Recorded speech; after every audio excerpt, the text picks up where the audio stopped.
Halo semuanya, perkenalkan nama saya Daniel Pramudia Rolansen dengan NIM 200302080.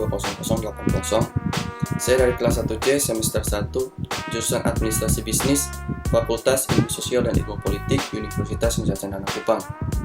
Jadi maksud dari pembuatan video ini guna untuk memenuhi tugas mata kuliah pengantar ilmu sosiologi. Berikut adalah videonya. Definisi sosiologi oleh beberapa para ahli. Yang pertama, oleh Petrim Sorokin. Sosiologi adalah ilmu mempelajari hubungan dan pengaruh timbal balik antara aneka macam gejala-gejala sosial. Yang kedua, Rojek dan Warren. Sosiologi adalah ilmu yang mempelajari hubungan antar manusia dalam kelompok. Yang ketiga, oleh William F. Ogburn dan Meyer F. Nipkow. Sosiologi adalah ilmu yang mempelajari interaksi sosial dan hasilnya yaitu organisasi sosial. Yang keempat adalah J.A.A. von Dorn dan C.J. Lemers. Sosiologi adalah ilmu yang mempelajari struktur dan proses kemasyarakatan yang stabil. Yang kelima, Selo Soemarjan dan Soeleman Soemardi. Sosiologi adalah ilmu yang mempelajari struktur sosial dan proses-proses sosial, termasuk perubahan-perubahan sosial. Mengapa muncul sosiologi? Menurut Berger, pemikiran sosiologis berkembang manakala masyarakat menghadapi ancaman terhadap hal-hal yang dianggap sudah seharusnya. Contohnya, disintegrasi reformasi Martin Luther, munculnya kapitalisme akhir abad ke-15, revolusi industri pada abad ke-18, dan revolusi Prancis. Masyarakat dan kebudayaan. Jadi masyarakat adalah sekelompok orang yang hidup bersama dan menghasilkan kebudayaan. Masyarakat dan kebudayaan merupakan suatu sistem yang tidak dapat dipisahkan satu dengan yang lain, karena tidak ada kebudayaan yang tidak bertumbuh kembang dari suatu masyarakat. Begitupun sebaliknya, tidak ada masyarakat yang tidak memiliki kebudayaan, karena tanpa budaya, tidak mungkin masyarakat dapat bertahan hidup. Terdapat pula hubungan timbal balik antara manusia dengan kebudayaan, yakni manusia menciptakan budaya, kemudian budaya memberikan arah dalam kehidupan manusia dan tingkah laku manusia.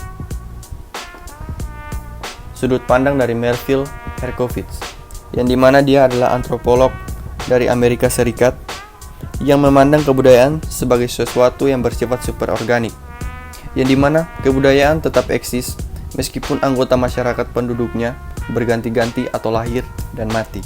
Yang berikutnya adalah, apa itu kebudayaan? Jadi kebudayaan adalah kompleks yang mencakup pengetahuan, kepercayaan, kesenian, moral, hukum, adat istiadat, serta kemampuan-kemampuan dan kebiasaan-kebiasaan yang diperoleh manusia sebagai anggota masyarakat. Menurut Selo Soemarjan dan Soeleman Soemardi, mendefinisikan kebudayaan sebagai hasil cipta, rasa, dan karsa manusia. Unsur-unsur kebudayaan. Unsur kebudayaan menurut Kluckhohn dalam Universal Categories of Culture meliputi peralatan perlengkapan hidup manusia, seperti pakaian, perumahan, peralatan rumah tangga, senjata, alat produksi, alat transportasi, dan lain sebagainya. Adapun mata pencaharian hidup dan sistem ekonomi, seperti pertanian, peternakan, sistem produksi, distribusi, dan konsumsi.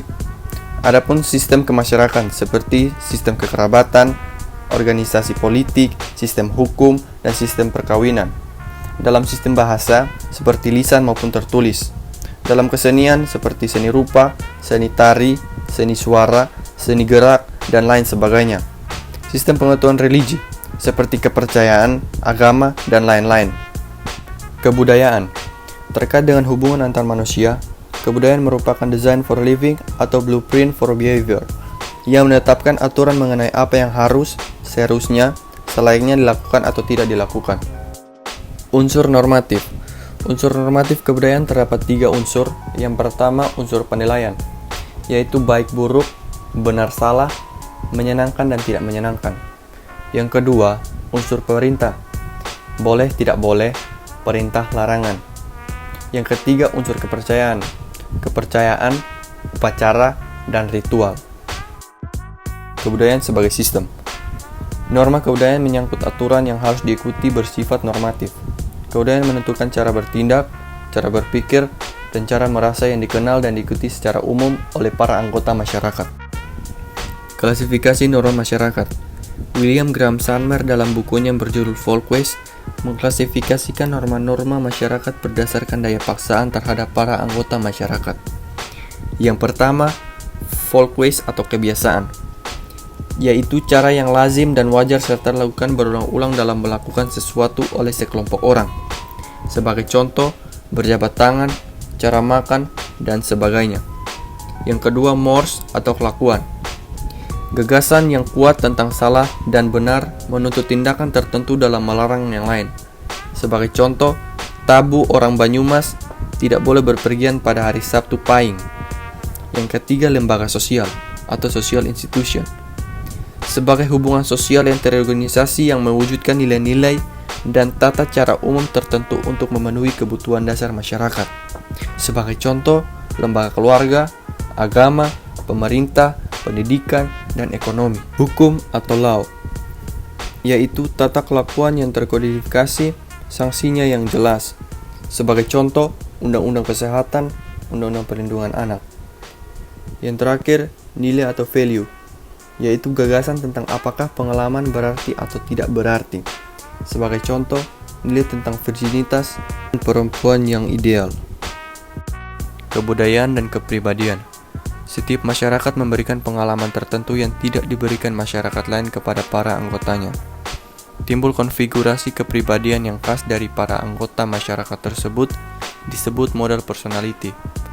Sebagian besar ciri kepribadian dimiliki oleh sebagian besar anggota masyarakat tersebut yang disebut kebudayaan modal. Relativisme kebudayaan. Fungsi dan arti suatu unsur adalah berhubungan dengan lingkungan atau keadaan kebudayaannya. Kita tidak bisa menganalisis kelompok kebudayaan lain dengan motif kebiasaan dan nilai-nilai kita.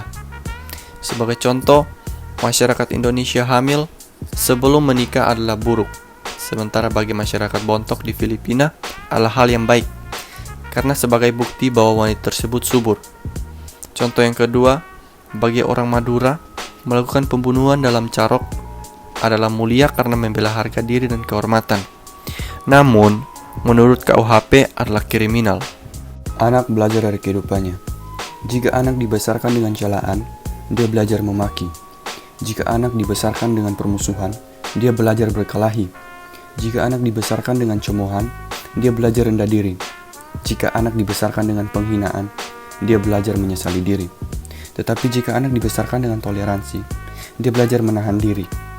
Jika anak dibesarkan dengan dorongan, dia belajar percaya diri.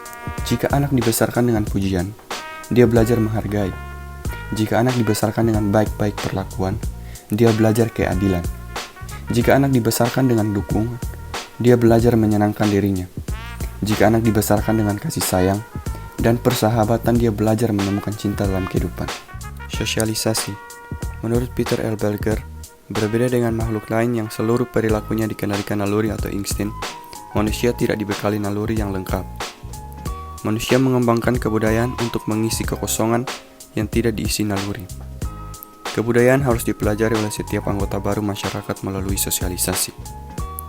Pengertian sosialisasi menurut Peter L. Berger yang dipelajari melalui sosialisasi adalah peran-peran atau roles. Peranan adalah perilaku yang diharapkan dari setiap seseorang yang memiliki status tertentu. Status adalah posisi seseorang dalam satu kelompok dalam hubungannya dengan kelompok lain. Teori sosialisasi yang pertama. Menurut George Herbert Mead, setiap anggota baru masyarakat harus mempelajari peranan-peranan yang ada dalam masyarakat dalam pengambilan peran atau role taking. Dalam proses ini, orang belajar mengetahui peran yang harus dijalankannya dan yang harus dijalankan orang lain. Ada beberapa tahap-tahap. Tahap yang pertama yaitu tahap bermain atau play stage. Dalam tahap ini, seorang anak meniru berbagai peran baik dari ayah, ibu, maupun seorang guru tanpa memahaminya. Yang kedua, tahap permainan atau game stage. Pada tahap ini, anak sudah tahu peran yang harus dijalankannya dan peran orang lain. Yang ketiga, tahap pengambilan peran atau role taking. Pada tahap ini, anak sudah bisa mengambil peran orang lain atau generalized others. Dalam tahap awal sosialisasi, ada orang-orang penting dalam sosialisasinya atau significant others, misalnya orang tua, guru, maupun tokoh idola. Teori sosialisasi kedua. Menurut Charles Horton Cole, Konsep diri atau self-concept adalah seseorang yang berkembang melalui interaksinya dengan orang lain atau looking glass self, yang dimana dirinya seseorang memantulkan apa yang dirasakannya sebagai tanggapan masyarakat terhadapnya. Tahap-tahapnya: persepsi kita tentang bagaimana kita dipandang orang lain, persepsi kita tentang penilaian mereka mengenai bagaimana kita dipandang orang lain, dan perasaan kita tentang penilaian-penilaian tersebut. Agen-agen sosialisasi. Fuller dan Jacobs mengidentifikasi agen-agen sosialisasi utama, yakni keluarga atau nuklir maupun extended family, yang merupakan agen sosialisasi pertama dan utama dalam tahap bermain. Teman bermain atau peer group, agen sosialisasi pada tahap permainan, sekolah maupun media massa. Pada saat ini, terutama televisi sebagai first guard. Macam-macam sosialisasi. Berger dan Luckman memilah menjadi dua, yaitu sosialisasi primer dan sekunder. Sosialisasi primer yaitu sosialisasi pertama yang dijalani individu semasa kecil, di mana dia menjadi anggota masyarakat. Yang kedua, sosialisasi sekunder, yaitu proses berikutnya yang memperkenalkan individu dengan yang telah disosialisasikan dalam sektor baru dalam dunia objektif masyarakatnya. Macam-macam sosialisasi. Sosialisasi sekunder yang pertama, salah satu bentuk sosialisasi sekunder adalah resosialisasi, yang didahului dengan desosialisasi. Dalam desosialisasi, individu mengalami pencabutan diri yang dimilikinya, sedangkan dalam resosialisasi, individu diberi suatu diri yang baru. Terjadi dalam institusional seperti penjara dan rumah sakit jiwa atau government. Sosialisasi sekunder 2. Bentuk sosialisasi sekunder yang lain adalah anticipatory socialization, yakni bentuk sosialisasi sekunder yang mempersiapkan seseorang untuk peranan baru menurut Robert Camerton, sebagai contoh Akabri, Akmil, dan West Point. Interaksi sosial. Interaksi sosial merupakan hubungan sosial yang dinamis menyangkut hubungan antar individu, antar kelompok, atau antar individu dan kelompok.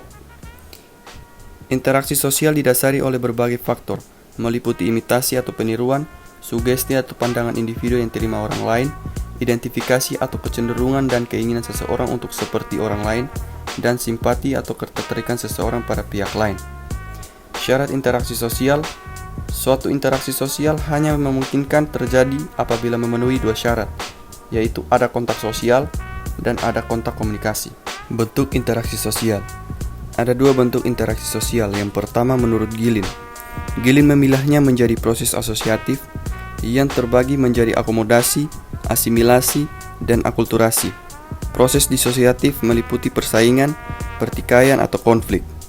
Yang kedua, menurut Kimball Young yang membedakan menjadi oposisi yang mencakup persaingan atau competition dan pertikaian atau konflik, kerjasama atau cooperation yang menghasilkan akomodasi, diferensiasi yang menghasilkan sistem pelapisan masyarakat sosial. Akomodasi. Pengertian akomodasi adalah suatu proses di mana orang, perorangan, atau kelompok manusia yang mula-mula saling bertentangan, kemudian saling menyesuaikan diri untuk mengatasi kekurangan-kekurangan. Ada tujuan akomodasi. Yang pertama, mengurangi pertentangan. Yang kedua, mencegah meledaknya suatu pertentangan untuk sementara waktu. Yang ketiga, memungkinkan kerjasama. Yang keempat, mengupayakan peleburan antar kelompok sosial yang berbeda. Berikut ada bentuk akomodasi. Yang pertama, paksaan. Yang kedua, kompromi. Yang ketiga, pihak ketiga. Yang keempat, meditasi atau penengah. Yang kelima, persetujuan. Yang keenam, toleransi. Yang ketujuh, kemacetan. Dan yang kedelapan, peradilan. Asimilasi. Pembaruan dua kebudayaan yang disertai dengan hilangnya ciri khas kebudayaan asli sehingga membentuk kebudayaan yang baru. Suatu asimilasi ditandai oleh usaha-usaha mengurangi perbedaan antara orang atau kelompok. Artinya, menyesuaikan kemauannya dengan kemauan kelompok. Akulturasi. Suatu proses sosial yang timbul manakala suatu kelompok manusia dengan kebudayaan tertentu dihadapkan dengan unsur dari suatu kebudayaan asing. Kebudayaan asing itu lambat laun diterima dan diolah ke dalam kebudayaannya sendiri, tanpa menyebabkan hilangnya unsur kebudayaan kelompok itu sendiri. Interaksi simbolik merupakan salah satu pendekatan untuk mempelajari interaksi sosial. Pendekatan ini bersumber pada pemikiran Herbert Mead. Mengikuti pemikiran Mead, Herbert Blumer mengemukakan 3 pokok pemikiran interaksionisme simbolik, yakni bahwa manusia bertindak terhadap sesuatu atas dasar makna yang dimiliki sesuatu tersebut baginya, bahwa makna dimiliki sesuatu tersebut berasal atau muncul dari interaksi sosial antar individu, bahwa makna diperlukan atau diubah melalui proses penafsiran yang digunakan orang dalam menghadapi sesuatu yang dijumpainya. Definisi situasi. Konsep definisi situasi berasal dari William Isaac Thomas. Menurutnya, seseorang tidak langsung memberikan reaksi manakala dia mendapatkan rangsangan dari luar. Tindakan seseorang selalu didahului terhadap penilaian dan pertimbangan. Rangsangan dari luar diseleksi melalui proses yang disebut dan penafsiran situasi. Dalam proses ini, individu memberi makna atas rangsangan yang diterimanya. Menurut William Thomas, if people define things as real, they will be real in their consequence. Jika seseorang mengidentifikasi situasi sebagai nyata, maka akibatnya akan nyata. Status dan peranan. Apa itu status dan peranan? Status adalah posisi seseorang dalam suatu kelompok atau posisi suatu kelompok dalam hubungannya dengan kelompok lain. Menurut Ralph Linton, status adalah kumpulan hak dan kewajiban. Aspek dalam peran. Seseorang tidak dapat mengisi suatu peran dengan senang dan sukses tanpa disosialisasikan untuk menerima bahwa peran tersebut berguna, memuaskan, dan sesuai. Dalam mempelajari peran tersebut, sekurangnya harus melibatkan dua aspek. Kita harus belajar melaksanakan kewajiban dan menuntut hak kita untuk harus memiliki sikap perasaan dan harapan-harapan sesuai dengan peranan-peranan tersebut. Perilaku peran. Perilaku peran adalah peran yang sesungguhnya dilakukan oleh orang yang memiliki status tertentu. Bantu perilaku peran merupakan orang lain yang mengharapkan dan merasakan perilaku yang diperlukan peran tersebut dan mendorong si aktor berperan sesuai dengan tuntutan peran. Sebagian perilaku peran merupakan pemeran peran tanpa sadar sudah terinternalisasi sebagai hasil sosialisasi yang panjang. Namun beberapa perilaku peran merupakan upaya sangat sadar untuk memproyeksasikan orang lain atau manajemen kesan. Dan materi yang terakhir adalah macam-macam status. Yang pertama adalah status yang diberikan. Status ini diberikan masyarakat kepada individu terlepas dari kualitas dan usaha individu tersebut atau yang sudah dibawa dari sejak lahir. Contohnya gelar kebangsawanan, ras, etnis, gender, kebangsaan, agama, dan usia. Yang kedua, status yang diperjuangkan. Status yang diperjuangkan adalah status yang menuntut kualitas tertentu yang harus diraih melalui persaingan dan usaha pribadi perlu diperjuangkan. Contohnya, tingkatan pendidikan, kekayaan, dan kekuasaan. Sekian hasil presentasi dari saya. Saya mengucapkan terima kasih banyak yang telah menonton sampai akhir ini. Semoga Tuhan memberkati. Shalom.